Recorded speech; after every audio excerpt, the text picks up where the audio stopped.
네. 이번에는 부모 교육의 두 번째 파트에 관련되어 있는 것들을 좀 얘기를 할까 해요. 바로 뭐냐면 부모 교육 이론가들에 대한 얘기입니다. 드라이커스, 기노트, 고든, 번이라고 하는 사람의 이론에 대해서 함께 살펴볼 예정이니까 영상 잘 보시고 중요한 용어들 확인해 두시기 바랍니다. 자, 첫 번째 누구부터 볼 거냐? 드라이커스부터 볼 겁니다. 이 드라이커스에 관련되어 있는 내용들을 이제 확인해 보시면 실제로 이렇게 시험 문제에 걸쳐서 실험 문제가 여러 번에 걸쳐서 이렇게 출제가 되고 있는 걸 보실 수가 있어요. 자, 첫 번째 드라이커스에 관련된 부분에서 정리해둬야 되는 말은 이 용어입니다. 민주적 부모교육이론이라고 하는 용어고, 아들러의 이론에서부터 시작되었다라고 하는 얘기가 핵심이고, 책임감과 자율성 있는 자녀로 길러나가는 걸 목표로 삼고 있다라고 하는 부분으로 정리를 해두시면 되겠습니다. 자, 그래서 민주적 부모교육론이라고 하는 부분에서 유아관을 어떻게 보고 있느냐?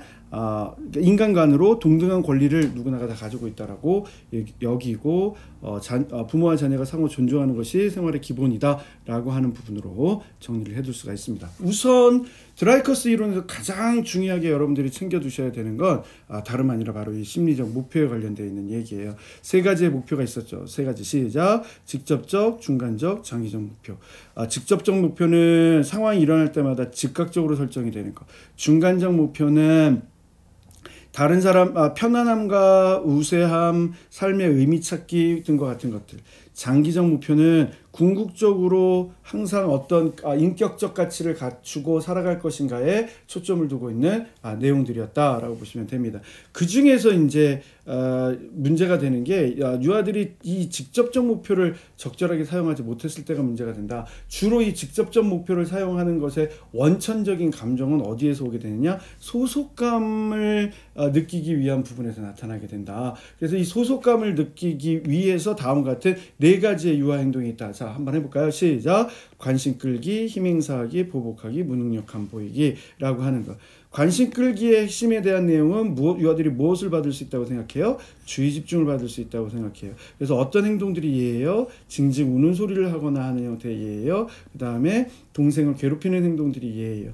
어떻게 하면 좋겠습니까? 상반 행동 강화와 같이 적절한 행동을 보일 때에만 관심을 보여줄 필요가 있겠다라고 하는 얘기를 하고 있고요. 두 번째, 힘행사하기라고 하는 형태의 얘기를 하게 되면, 힘행사하기는 주로 우리가 이렇게 표현해요. 반항이라고 하는 형태. 그래서 반대급부의 행동을 하는 것. 그래서 우리가 보통 표현을 하게 되면 청개구리식의 행동을 한다라고 얘기를 하고 있고, 화를 내거나 흥분하지 않고 아들에게 도움을 요청한다, 이렇게 힘을 건설적으로 쓰도록 하는 것이 핵심이다라고 볼 수가 있겠어요.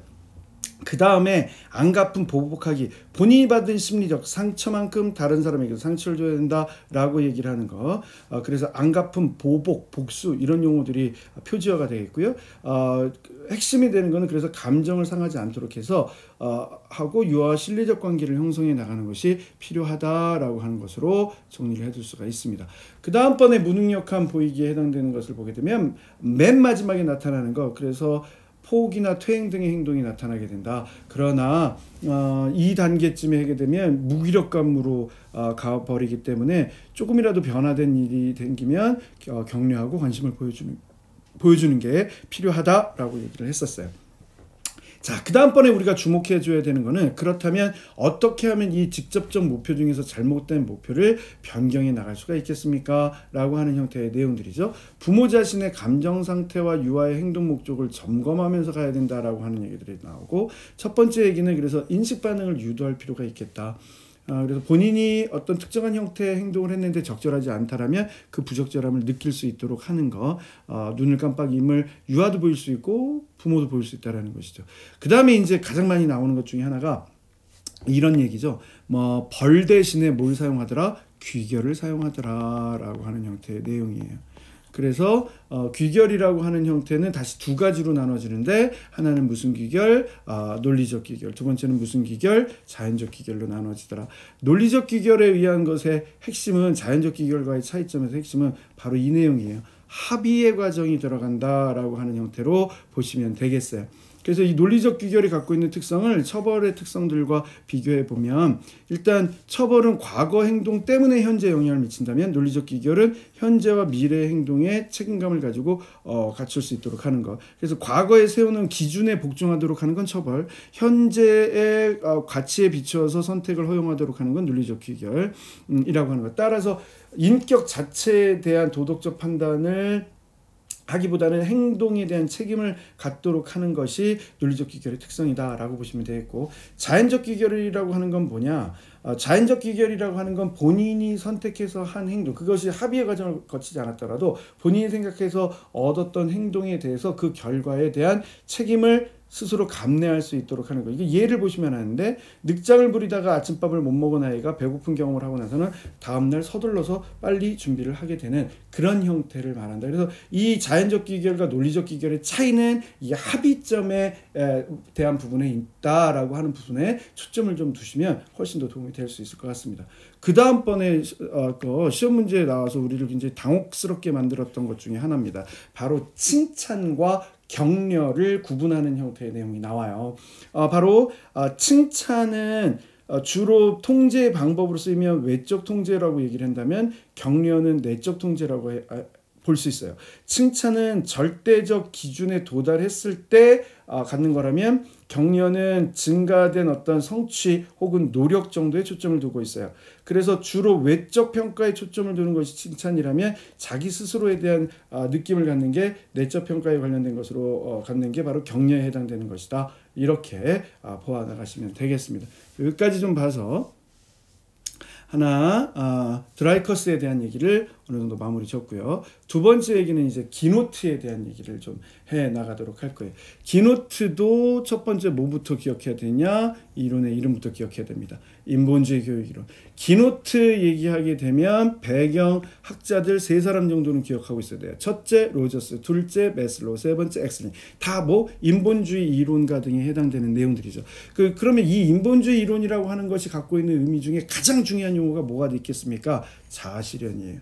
이런 형태로 보고, 그러면 도대체 이 인본주의에 관련된 부분에서 가장 중요한 게 생각하는 게 뭡니까? 드라이커스의 경우에서는 부모 자녀 관계에서의 동등성에 초점을 두고 있었다면, 기노트의 경우에 있어서 핵심은 자신의 행동에 대한 조절과 통제 쪽에 좀 더 초점을 두고 있다라고 하는 점 볼 수 있겠고, 그러니까 유아가 자신의 행동에 대해서 조절과 통제를 할 수 있다라고 하는 믿음을 갖는다는 것이고, 두 번째 얘기의 핵심은 그 로저스 이론에서도 좀 나왔었던 형태의 내용인데요. 자녀의 감정과 행동에 대한 수용. 그래서 보통 우리가 표현을 하게 될 때 이 수용성을 갖는 게 핵심이다라고 얘기를 해요. 요 앞에 드라이커스와 기노트가 합쳐져서 뒷부분에서 보다 체계적으로 정리가 된 게 고든이라고 얘기를 할 수가 있기 때문에 앞부분에 대한 얘기들도 놓치지 말고 각각 알아주셨으면 좋겠어요. 자, 그렇다면 이제 기노트가 제시하고 있는 부모 교육의 원리의 핵심적인 세 가지 내용은 뭡니까? 라고 얘기하면, 첫 번째는 유아의 의사소통을 중요시 여긴다. 두 번째는 유아 스스로가 자신의 행동을 통제할 수 있도록 하는 행동 지도가 필요하다. 세 번째는 부모가 유아를 존중하는 입장에서 자녀와 상호작용을 해야 된다라고 하는 부분에서 나오고 있는 얘기인데요. 바로 부모의 잘못된 태도를 수정해 나가는 역할들이 필요하다. 특히 어떤 거, 이렇게 위협하거나 뇌물로 승부를 건다거나 빈정된다거나 라고 하는 것들은 문제가 된다라고 될 수가 있겠습니다.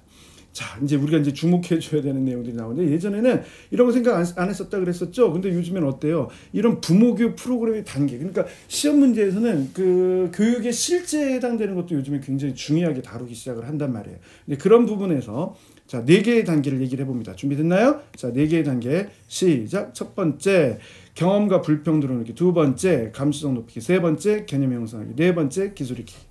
다시 한번 시작. 경험과 불평, 두 번째 감수성, 세 번째 개념 형성, 네 번째 기술 익히기.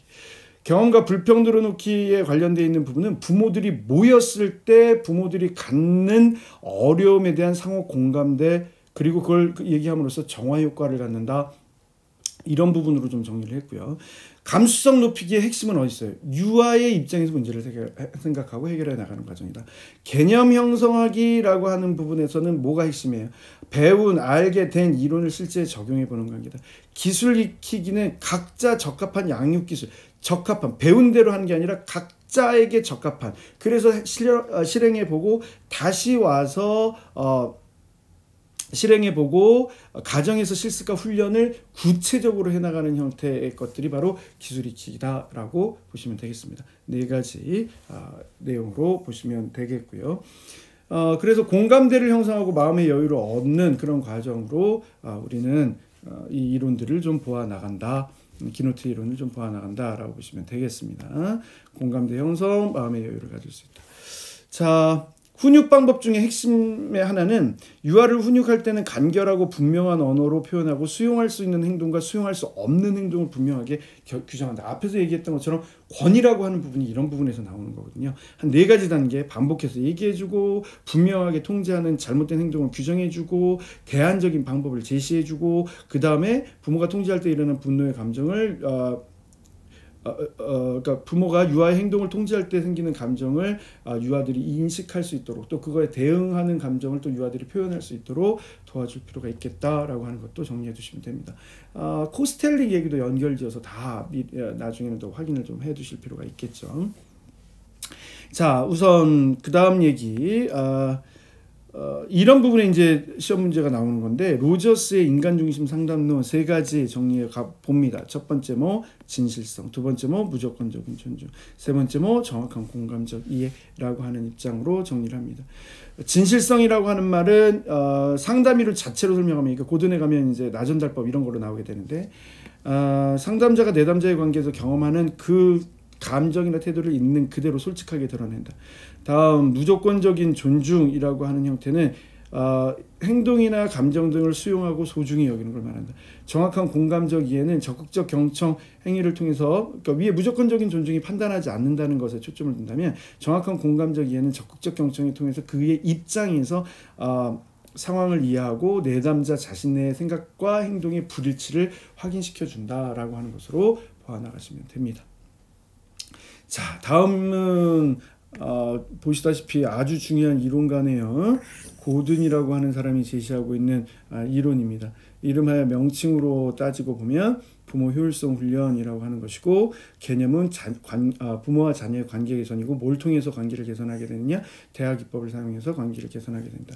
자, PT 기법의 적용 순서 처음부터 알아가야죠. 첫 번째는 뭐부터 파악해야 돼요? 부모의 수용성 수준부터 파악해야 돼요. 그것에 의해서 뭘 확인하게 돼요? 문제의 소유자를 확인하게 돼요. 소유자가 자녀가 문제의 소유자다라고 얘기를 하면 뭐를 사용해요? 적극적 경청. 부모가 문제의 소유자다라고 얘기를 하면 뭘 사용하게 돼요? 나전달법을. 자, 부모, 자녀가 모두 소유하지 않은 경우나 둘 다에게 모두 문제가 있다라고 여겨지면 어떻게 해줘야 돼요? 민주적 방법으로 무승부법을 사용하게 됩니다. 그래서 이 용어 자체로도 다 시험 문제가 출제가 됐었던 거죠. 수용성 수준의 파악이라고 하는 형태. 그래서 부모가 어느 정도나 수용성을 갖췄느냐에 따라서 상호작용의 질이 달라질 수 있다. 부모가 우울증을 갖고 있는 상태에서는 자녀들에게 수용성 수준, 자녀들에 대한 수용성 수준이 굉장히 낮아질 수밖에 없다는 거죠. 자, 그 다음에 이제 확인하는 게 뭐라 그랬어요? 문제의 소유자 확인. 자, 자녀가 문제의 소유자면 뭐를 한다? 적극적 경청. 적극적 경청은 어떤 방법으로 합니까? 처음엔 들어주기, 경청하고 인식 반응 보이면서 계속 말하게끔 격려하면서 그러면서 적극적 경청으로 이어지게 된다. 그 아이들이 보내는 암호를 잘 파악하고 피드백을 적절하게 해줄 필요가 있겠다라고 하는 것으로도 나오는 얘기들이네요. 자, 좋습니다. 부모의 입장 알리기 이름하여 뭐예요? 나전달법. 규정을 좀 해봅시다. 자녀를 비난하지 않고 부모 입장을 솔직히 알려서 뭐까지도 구할 수 있는 거, 도움도 구할 수 있는 거 이렇게. 그래서 죄책감을 갖지 않고 스스로 문제를 이해하고 자발적으로 수정해 나가고자 하는 일련의 과정들이 들어간다라고 될 수 있겠고. 자, 민주적 방법이라고 하는 무승부법은 결국에는 문제 해결 방법이라고 얘기를 할 수가 있는 거예요. 이 문제 해결 방법에서 갈등 확인, 해결책 탐색, 해결책 평가, 최상의 해결책 결정, 결정된 해결책 수행 방법 결정, 후속 평가하기의 일련의 과정들로 얘기를 해 나갈 수 있겠다. 이렇게 보시면 되네요. 자, 여기서 이제 하나 더 특화되어서 나왔어요. 바로 뭐에 해당되는 거냐면 이 나전달법이라고 하는 걸 좀 더 특화해서 특징이 뭐냐? 누구에게 문제가 있을 때, 부모에게 문제가 있을 때 부모의 감정 상태를 전달하게 된다. 문제는 이게 시험 문제에 나왔다는 거죠. 나전달법의 3가지 요소가. 자녀 행동을 관리하기 서술하고 거기에 따른 모두 서술하고 감정도 서술하고 그래서 그것이 무엇 때문에 어떤 결과를 이야기하기 때문이다라고 하는 구체적인 영향도 서술해 줄 수 있어야 된다. 이런 게 시험 문제예요, 여러분. 이제는 이런 거에 맞춰서 답을 써내려갈 수 있을 것이냐가 관건이니까 이 강의 들으면서 외워두지만 외우는 것만으로는 안 됩니다. 이렇게 나전달법의 구성 요소를 말로 할 수 있도록 준비를 철저하게 해주시면 좋겠습니다. 꼭 기억하셔서 정리해 두시면 좋겠어요. 자, 번으로 갑니다. 번의 이론은 굉장히 복잡한 형태처럼 느껴지기도 하는데요. 일단 이렇게 정리를 해주세요. 번의 이론을 정리할 때는 우선 인간이 가지고 있는 기본적인 욕구 유형을 정리한다. 이렇게 봐주시면 돼요.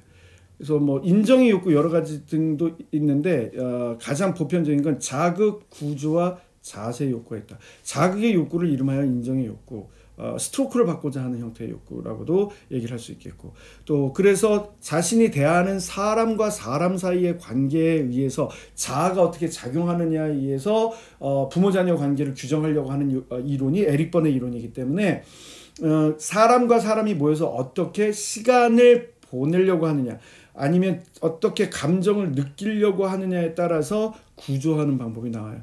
만나지 않으려고 하는 철회, 여태까지 했던 대로만 하려고 하는 관습, 뭔가 액티비티를 즐기려고 하는 활동, 수다를 떨려고 하는 잡담, 또 이면적인 어떤 메시지를 전달하고자 하는 게임, 그리고 친밀함을 느끼고자 하는, 예를 들어서 밥 먹는 것부터 시작해서 친밀함을 느끼고자 하는 친교, 이런 형태로도 정리를 해둘 수가 있습니다. 욕구의 유형 중에서 이제 대표적으로 시험 문제에 나왔었던 것들 중에 하나가 삶의 자세죠. I'm okay, you're okay, I'm not okay, you're not okay. 그 다음에 I'm okay, you're not okay, I'm not okay, you're not okay. 각각의 사례를 분석해서 알 수 있도록 준비해 주시면 좋을 것 같고요. 다음, 이거는 시험 문제에서 좀 더 주목해서 보셔야 돼요. 예컨대 인간의 자아 상태가 어떻게 작용하고 있느냐는 거예요. 그러니까 메시지를 전달하는 쪽과 메시지를 받는 쪽, 피드백을 보내는 쪽, 이 양자가 있는데 양자 안에 이렇게 부모자, 성인자, 그 다음에 아동자 있다라고 보는 거죠.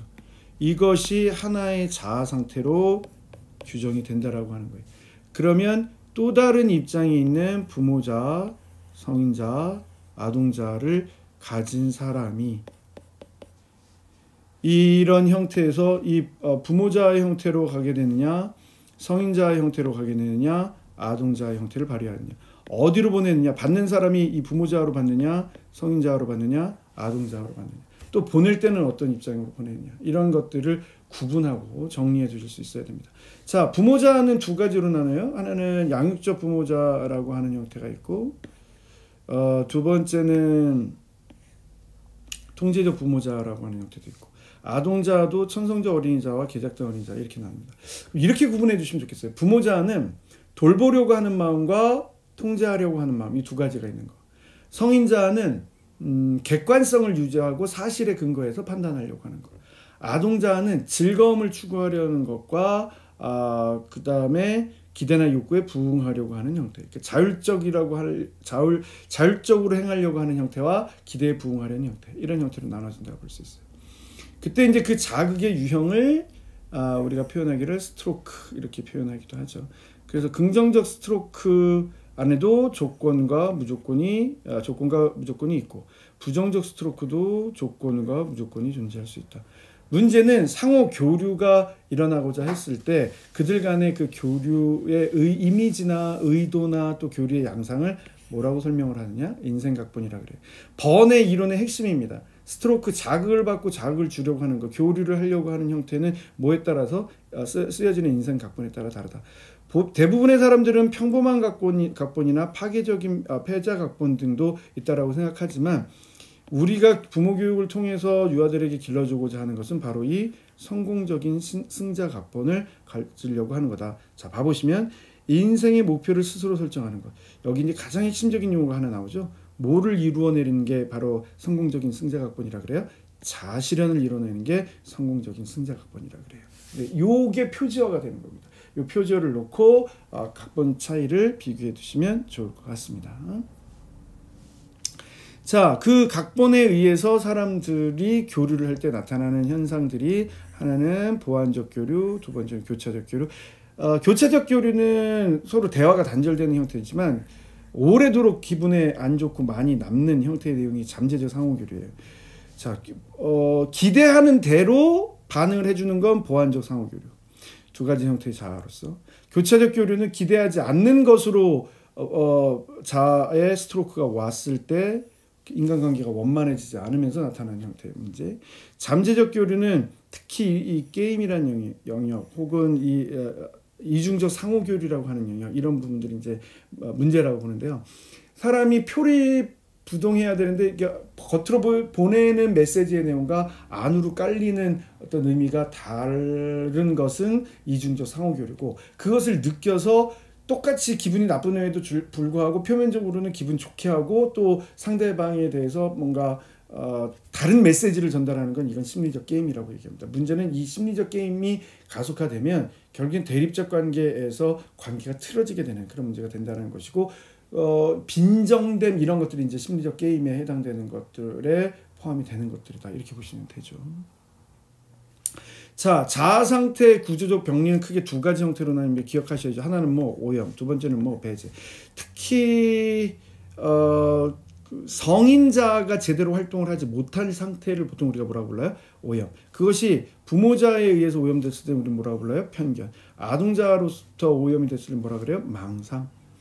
또 배제는 한 가지가 작용하지 못하거나 두 가지가 작용하지 않는 상태라고 얘기해요. 부모자가 없으면 규칙 없이 살아가게 되는 것이고, 성인자가 없으면 현실 검증 능력이 없는 것이고, 아동자가 없으면 사교성이 결여되거나 즐거움을 찾지 못하는 사람입니다. 혹은 오로지 그 양육적인 역할만 하고 오로지 통제적인 역할만 하는 것도 문제가 돼요. 일관된 어버이. 오로지 객관적인 판단만 하려고 하는 일관된 어른도 문제가 돼요. 오로지 놀고 즐기고자만 하고 다른 사람에게 의존하려고 하는 것도 문제가 됩니다. 일관된 어린이. 이런 쪽으로 보시면 되겠습니다. 또 하나는 좀 상식적인 수준에서 요즘 중요하게 생각하는 게 하나 있는데요. 존 가트맨이라고 하는 사람이 얘기하는 명칭 이름 하나 알아두세요. 감정 코칭 프로그램. 이거 굉장히 유명한 겁니다. 여기 보시면 유아의 불편한 감정을 다스리는 방법을 구체적으로 충분히 이해해야 되지만 유아가 불편한 감정을 다스리는 방법을 충분히 가르쳐주고 이해시켜 나가는 그런 형태의 방법을 얘기를 할 수 있겠다, 이렇게 보시면 되겠습니다. 자, 여기까지 얘기를 해서 우리는 여러 가지 부모교육 이론가에 대한 설명들을 마쳐봤습니다.